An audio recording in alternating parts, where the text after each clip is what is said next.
Admiral Kim Tae gripped the command rail as another explosion rocked the bridge of his flagship. Through the reinforced windows, he watched humanity's last hope die in brilliant flashes of light.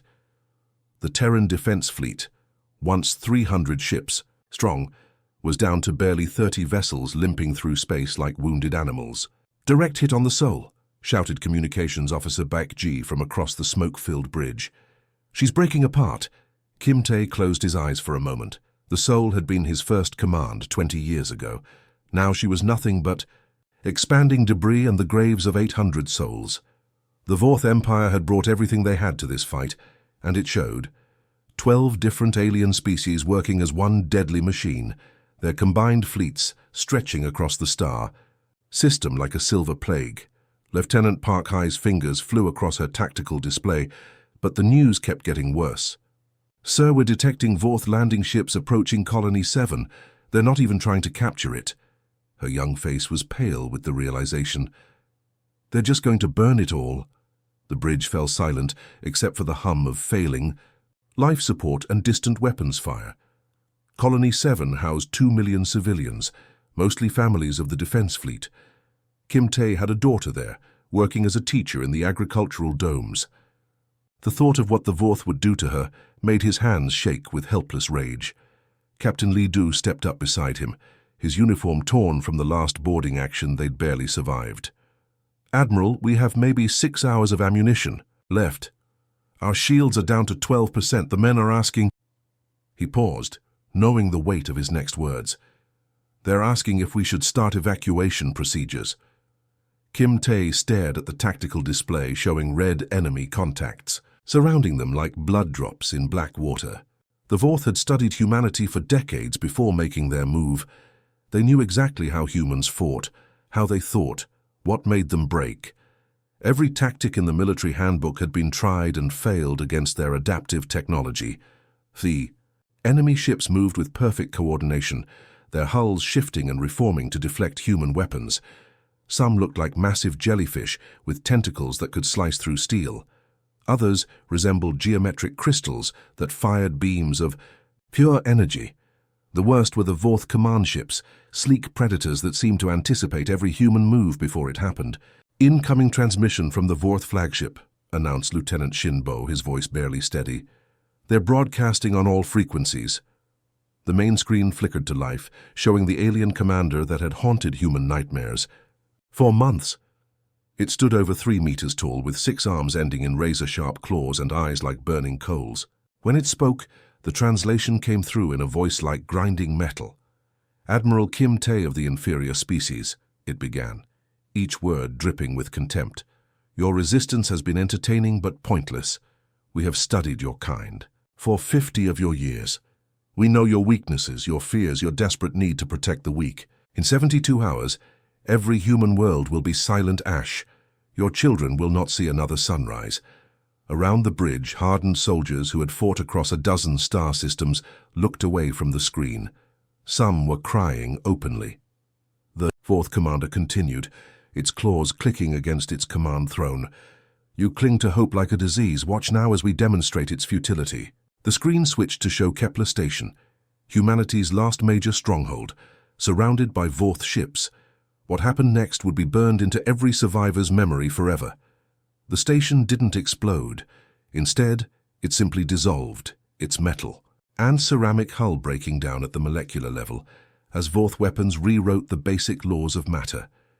200,000 people vanished in 30 seconds, not even screaming because there was no time. Lieutenant Park Hai dropped her stylus, her hands trembling. "My brother was stationed there," she whispered. "He just sent me a message about his new baby." Kim Tae felt something break inside his chest, but his voice remained steady. This was what command meant, carrying everyone's pain while showing none of your own. He opened a secure channel to Earth Defense Command, knowing this would likely be his last official act as an admiral. "Command, this is Admiral Kim Tae, Terran Defense Fleet. Enemy superiority confirmed. Casualties at 91%. All outer colonies lost or under immediate threat. Estimate total fleet destruction within 6 hours." He paused, watching another human ship die in a ball of fire. "Requesting permission to implement Protocol 7. The response came back immediately. Permission denied. Repeat. Protocol 7. Remains classified. Kimte smiled for the first time in days. He switched to an older frequency, one that hadn't been used since the colony wars. When he spoke again, his words carried the weight of humanity's last gamble. Command, I say again. The garden is ready for harvest. Acknowledge. Far below on Earth, in bunkers that officially didn't exist, ancient systems powered up for the first time in half a century. The real war was about to begin. Colonel Li Min's eyes snapped open to complete darkness, but she could see everything. The enhanced neural implants behind her eyes turned the black underground facility into a clear, green-tinted world.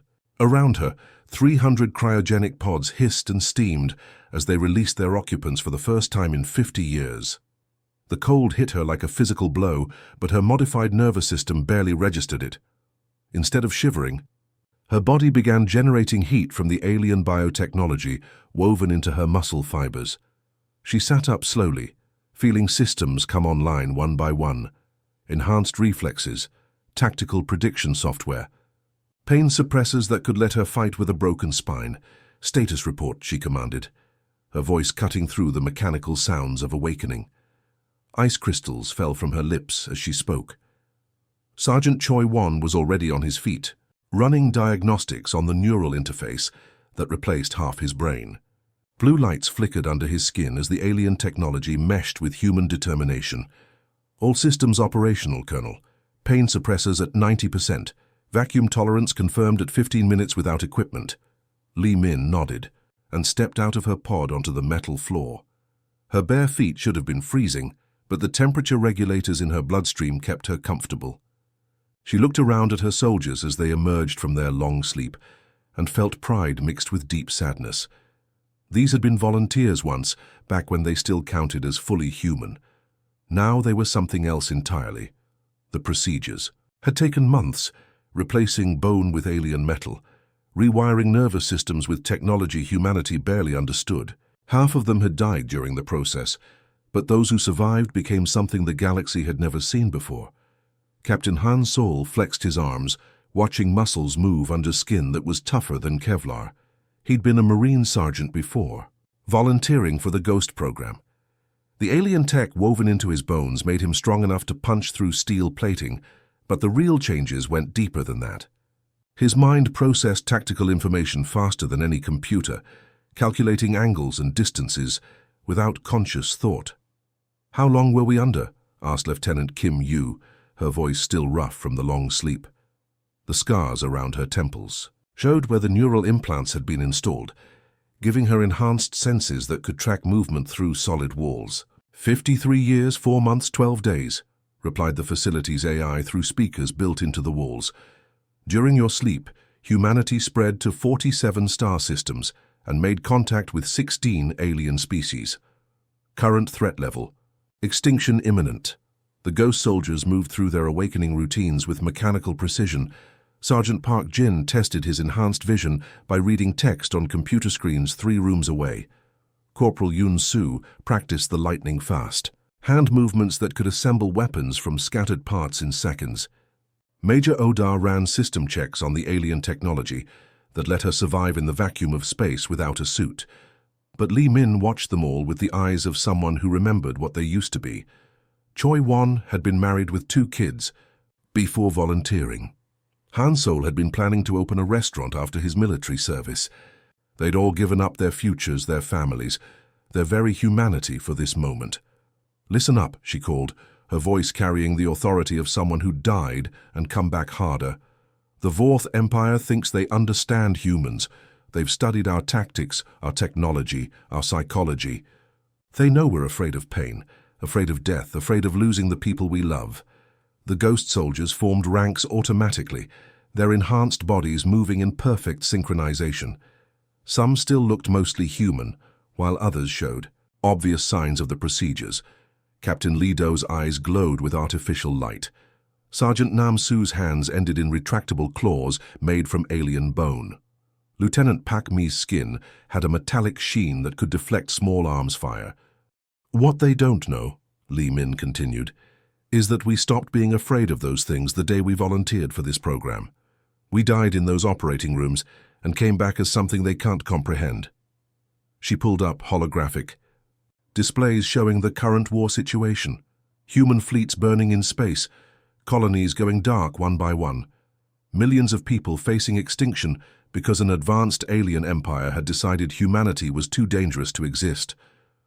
The Vorth have superior numbers, better technology, and adaptive tactics. In a fair fight, they win every time. Her smile was cold as winter. Good thing we're not planning a fair fight. The facility around them hummed with activity as automated systems prepared equipment that had been waiting decades for this moment. Stealth pods designed to look like space debris, weapons that could function in any environment, combat armor that could self-repair using enemy materials. Each of you will be inserted deep in Vorth territory, Li Min explained. Your mission is simple. Make them afraid. Show them what happens when you corner a species that refuses to stay extinct.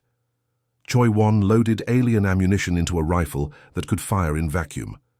Colonel, what if we can't complete the mission? Then we die, she replied without hesitation. But we die as ghosts, and ghosts don't stay dead. They haunt the living until justice is done. The ghost soldiers prepared for war, knowing they were humanity's last desperate gamble against extinction. The launch happened in complete silence. 300 pods shooting out from hidden Earth facilities like bullets fired into the darkness of space. No fanfare, no speeches, no final goodbyes. The ghost soldiers were already dead to the world above, and dead men needed no ceremonies. Lieutenant Nam Su felt his pod's engines cut off after the initial boost, leaving him drifting in the cold vacuum between stars. Inside his cramped metal coffin, barely larger than an old Earth refrigerator, he settled in for the longest 3 weeks of his enhanced life. His modified heart slowed to 20 beats per minute, his breathing became shallow whispers, and his body temperature dropped to just above freezing. The pod's exterior had been designed by the best human engineers working with captured Vorth technology. To any scanning system, it looked like a chunk of asteroidal rock, complete with ice deposits and mineral veins. Even up close, the disguise was perfect.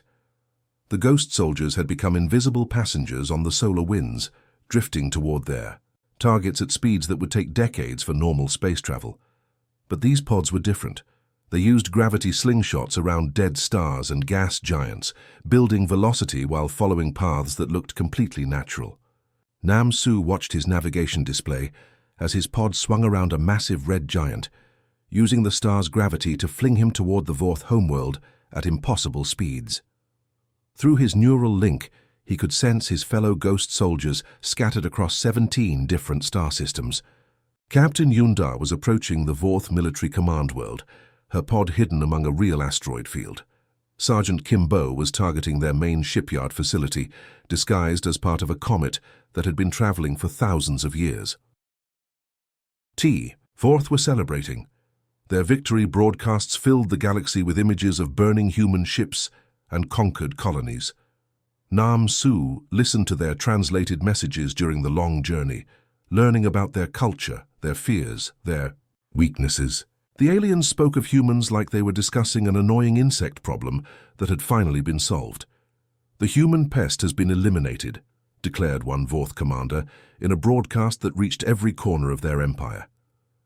Their primitive weapons and simple tactics were no match for our superior evolution. Let this be a lesson to any species that dares to challenge the natural order. Nam Su smiled inside his pod. The Vorth had studied human military tactics from the past century, but they had no idea about the Ghost program. How could they? It had been classified beyond black, hidden so deep that most human governments didn't know it existed. Even the soldiers' families thought they had died in training accidents 50 years ago. As the days passed, Nam Su's enhanced body adapted to the cramped conditions. His bones, reinforced with alien metal, didn't weaken in zero gravity. His muscles, enhanced with biotechnology, maintained their strength despite the lack of movement. His mind, upgraded with neural processors, used the time to plan every detail of what was coming. Week 2 brought them closer to Vorth space.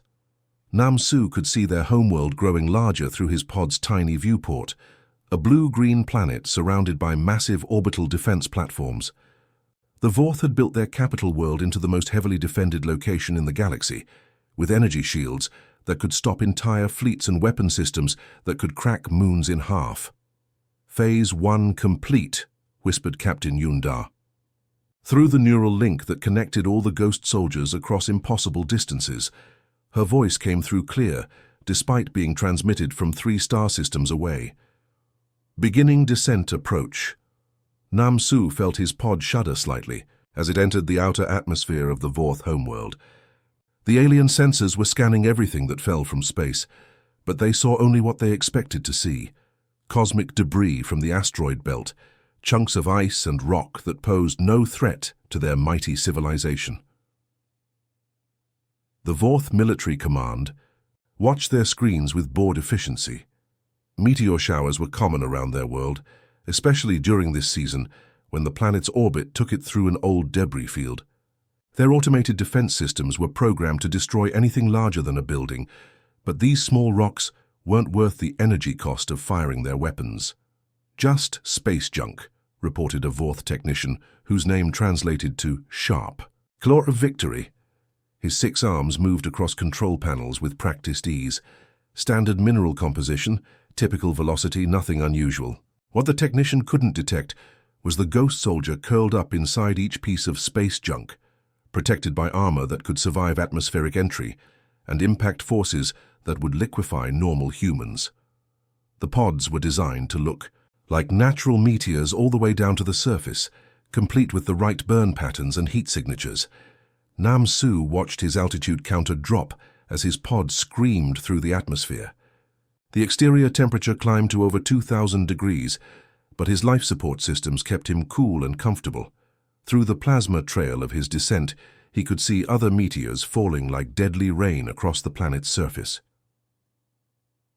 The Vorth homeworld was about to experience something it had never faced before: an invasion by an enemy that was already dead. Nam Su's pod hit the Vorth command center with the force of a falling star, punching through 3 levels of reinforced alien metal before coming to rest in what used to be their main strategic planning room. The impact crater glowed red-hot, filled with twisted metal and the acrid smell of vaporized alien technology. Steam rose from the wreckage as Nam Su pushed his way out of the crumpled pod. His enhanced skeleton had absorbed impacts that would have turned a normal human into paste, but he felt nothing more than a slight tingling in his bones. The alien biotechnology in his muscles flexed as he stood up, automatically adjusting to the planet's gravity and atmosphere. Around him, Vorth officers scrambled for weapons, their multiple arms reaching for energy rifles, while their compound eyes tried to process what they were seeing. These aliens looked like a cross between giant mantises and armored beetles, standing over 2 meters tall, with razor-sharp claws and natural body armor that could deflect most human weapons. Nam Su moved before they could react. His enhanced reflexes, operating at 10 times normal human speed, carried him across the room in a blur of motion. The first Vorth officer died before it could even aim its weapon, Nam Su's reinforced fist punching through its chitinous armor like it was paper. "Intruder alert," screamed another officer in its clicking, chittering language. "Human in the command center." But Nam Su was already gone, vanishing through a ventilation shaft that his enhanced body could navigate like a highway.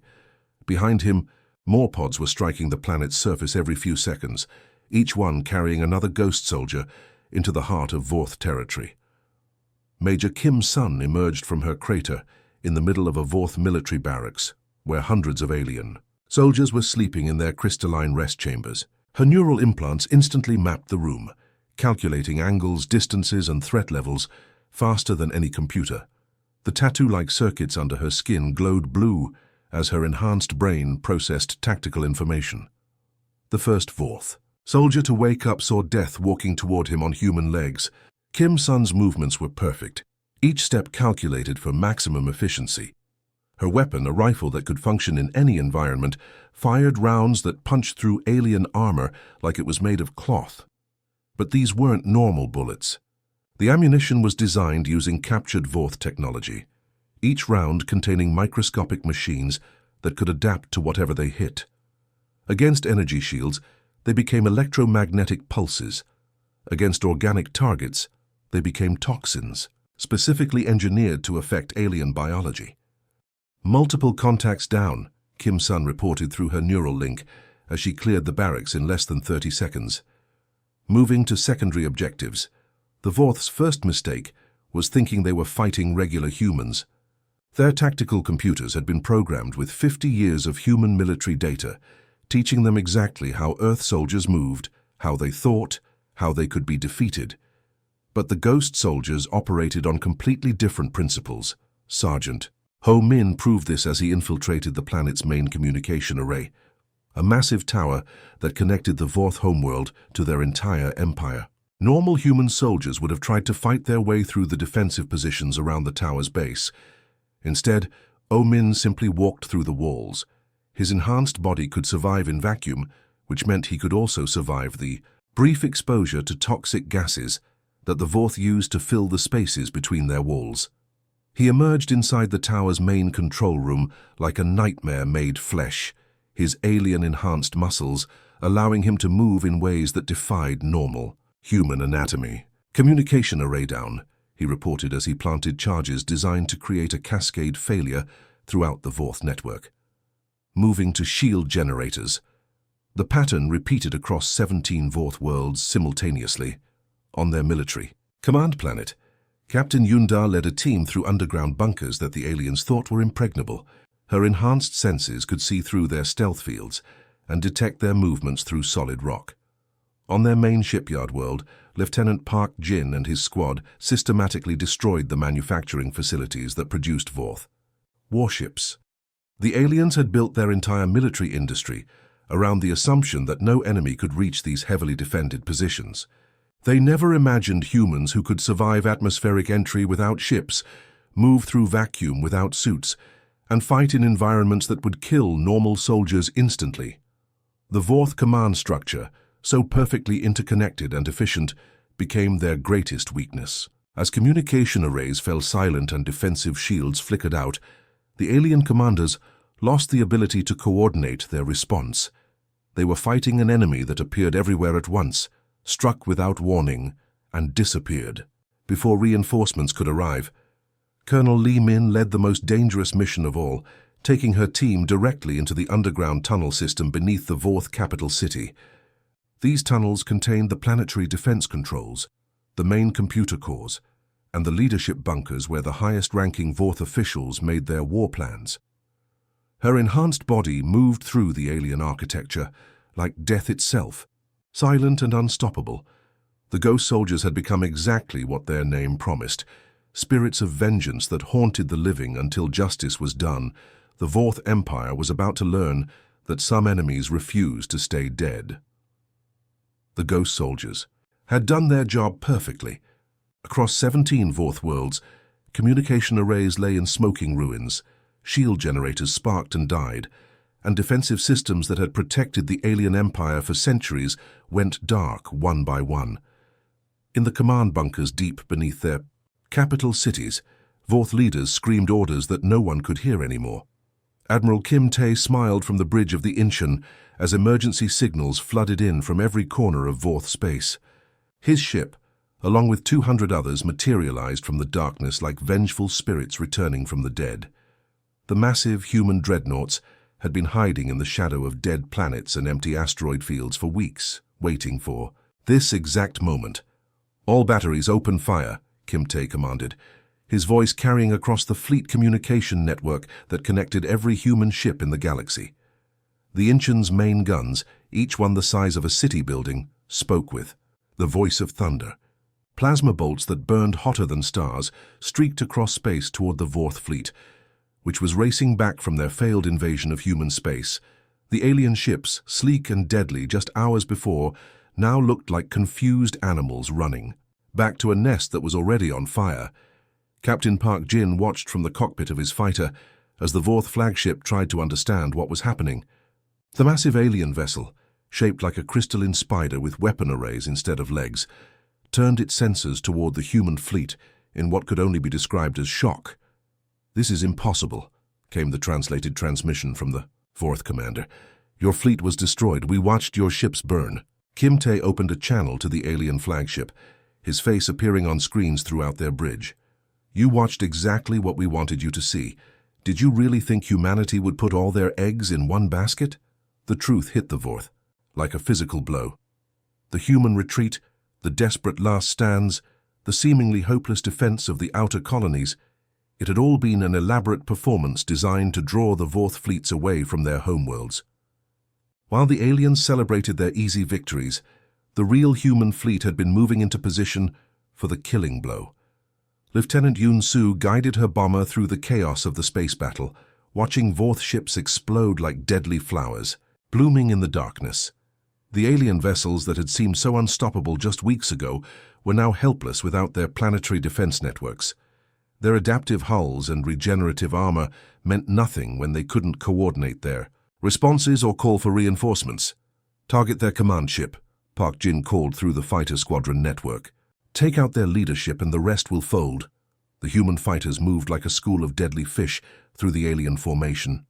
Their pilots, enhanced with neural implants similar to those used by the ghost soldiers, could react faster than any organic brain.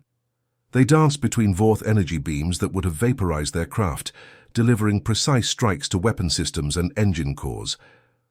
On the Vorth homeworld below, Colonel Lee Min stood in the ruins of what used to be the Empire's central command complex. Her ghost soldiers had fought through layers of alien defenses that military experts said were impossible to breach. Now the facility looked like it had been hit by a natural disaster, with twisted metal and broken crystals scattered across floors. That would never again echo with the sound of alien commands. "Colonel," Sergeant Choi Won reported through their neural link, "enemy surrender signals are coming in from all sectors. They're laying down their weapons." Lee Min looked up at the sky, where human and Vorth ships still fought among the stars. The battle was winding down as alien vessels stopped firing and began broadcasting white flag signals on all frequencies. The mighty empire that had threatened to wipe out humanity was collapsing like a house built on sand. The surrender came within hours, transmitted from every Vorth world simultaneously. Their leaders, those who had survived the ghost soldier infiltrations, appeared on communication screens, with what humans could only interpret as defeat and shock written across their alien features. "We yield," said the surviving members of the Vorth High Command, their translator struggling with concepts that their language had never needed before. "We did not understand. We thought we knew what humans were capable of." Admiral Kim Tae accepted. Their surrender from the bridge of the Incheon, surrounded by the debris of what had once been the most powerful fleet in the galaxy. "You studied our past," he told them. "You learned our old tactics, our traditional weaknesses, our historical responses to threat. But you never understood what we become when our survival is at stake." In the aftermath, as rescue ships moved through the wreckage and diplomatic channels opened for the first time between the species, the galaxy began to understand what had really happened. Humanity hadn't won through superior technology or greater numbers. They had won by being willing to sacrifice everything, including their own humanity, to ensure their species survived. Colonel Lee Min stood among her ghost soldiers, looking up at the stars where human ships now patrolled in peace. They had paid the ultimate price, giving up their lives, their families, and their very humanity, to become something that could protect what they loved. The galaxy would remember this day forever, the day death rained down from orbit, and the gods themselves learned to fear the determination of the human spirit. The end